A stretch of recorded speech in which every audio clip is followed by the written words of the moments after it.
Snoop Dogg arrested and questioned to Tupac Shakur's passing. Police questions the rapper's recent interviews, as Snoop Dogg was recently invited onto a podcast, as while being interviewed, Snoop would reveal something that we never even knew about Tupac's passing. You were with Tupac, though, in regards to Tupac.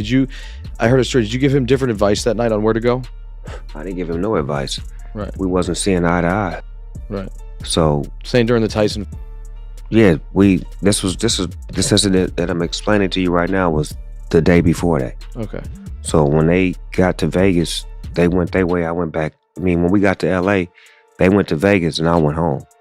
That's why I wasn't in the car with them. Now, with Keffe D arrested for Tupac's passing, his entire case is being reopened, and the police are questioning on why Snoop Dogg did not get into the vehicle with Tupac and Suge Knight when he was supposed to be there. Did Snoop Dogg know something was gonna happen? Did he hear from somebody that something was gonna happen? As law enforcement believe there is a real mystery behind this. To understand this further, we need to dive deep into how Tupac actually passed. As on September 7th, 1996, Tupac was in Las Vegas with the head of his record label known as Suge Knight. The two went to the MGM Grand to watch a Mike Tyson match, as after it was over, they would spot an op in the lobby of the hotel. Suge Knight and their entourage went to the Mike Tyson at the MGM Grand.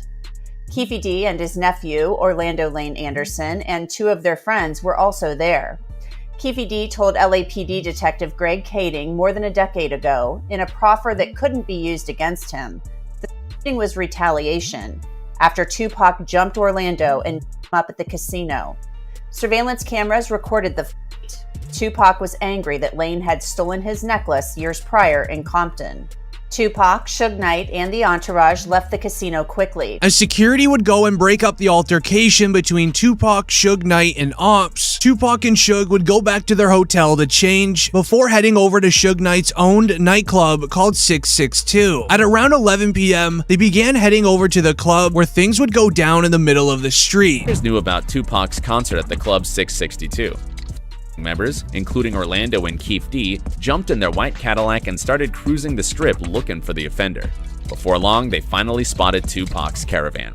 At the intersection of East Flamingo Boulevard and Koval Lane, the white Cadillac pulled alongside the black BMW with Suge on the driver and Tupac on the passenger seats. The back window of the Cadillac rolled down. There was so many unknowns after the altercation was done, and now with Snoop Dogg revealing that he was supposed to be in that vehicle with Suge Knight and Tupac, the mysteries just continue until today, as the police have finally arrested a man named Keffe D, who was in the vehicle that went after Tupac.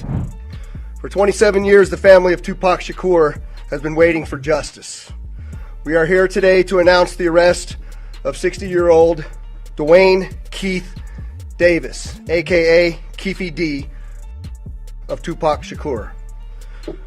Davis was arrested this morning by my LVMPD criminal apprehension team, and this investigation started on the night of September 7th, 1996. It has taken countless hours, really decades, of work by the men and women of our section to get to where we are today. We need to dive deep into Keffe D's confession, as during an interview it begins with him detailing the moments of finding Tupac and pulling up on him. And Bubble Up was the driver, and Baby Lane and Freaky were in the back seat. We was just all in the car together. Just say that. This was the white Cadillac. Yeah. So you guys are driving around, and then you hear these girls say, "Tupac, Tupac." Got to the light. We was gonna go drink. And he happened to be hanging out the window. He was hanging out the window like he was in a parade. Tupac? Yeah, he was. So what happens next?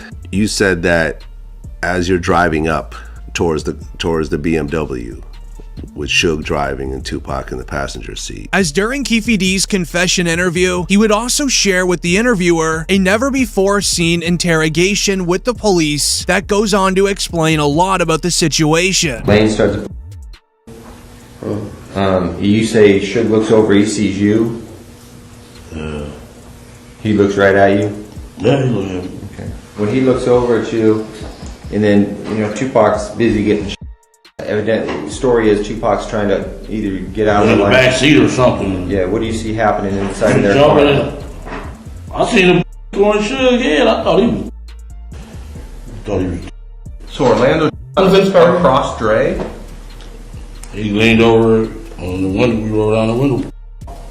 As Keefe D released this footage for the first time ever, announcing that he was actually at the crime scene, inside of the vehicle, and even made eye contact with Suge Knight while it was going down. However, it's what Keefe D would say next, which would be very concerning, stating that Tupac was allegedly reaching for a firearm, which ended up resulting in the other vehicle using theirs first. You said that as you're driving up towards the BMW, with Suge driving and Tupac in the passenger seat, and you said that Tupac pulled out a...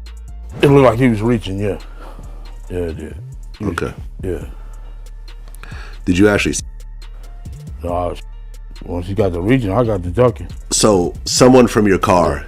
That's what happened. ...started at Tupac and Suge. As sources are revealing, there's a high chance that Tupac would actually still be living today if he didn't reach for his firearm. However, this is where things would get very weird on the back end of the situation. Keefe D wrote an entire book on being involved in Tupac's passing, which is titled Compton Street Legend. It includes interviews hinting towards doing the crime, and even a part inside of the book where he literally says he was there. This book is heavily sold on Amazon, but why is he now just being arrested for this after basically confessing to it many years ago? As many fans believe it's now a cover-up story because Tupac may have been found alive. To understand this further, we need to dive deep into a man named the Notorious B.I.G., otherwise known as Biggie Smalls. Fans believe that he was responsible for the hit against Tupac, as Biggie had been accused of going after Tupac several times in the past. Their beef started all the way back in 1994, when Tupac had gone to the recording studio to record a verse. However, while walking through the front door, 3 guys immediately jumped him in the lobby, using firearms as well as snatching Tupac's diamond chain. Coincidentally, Biggie and his crew were upstairs in the recording studio with a full-out surveillance footage showing the front door, meaning that Biggie Smalls watched Tupac walk into the recording studio. Biggie tried covering it up, saying that it was just all a coincidence and that he had nothing to do with it. But according to rumors, the story does not end here. Ever since Tupac was declared to be passed in 1996, theories about him faking his passing and still being alive has risen all over the internet and news. And even from interviews from Suge Knight, the man that Tupac was with, would start coming to light, where Suge Knight would reveal that Tupac was allegedly doing fine in the hospital before his passing, where Suge Knight would state, "When I left the hospital, me and Pac were laughing and joking, so I don't see how someone can turn from doing well to doing bad." I mean, when I left that hospital, me and Pac was laughing and joking.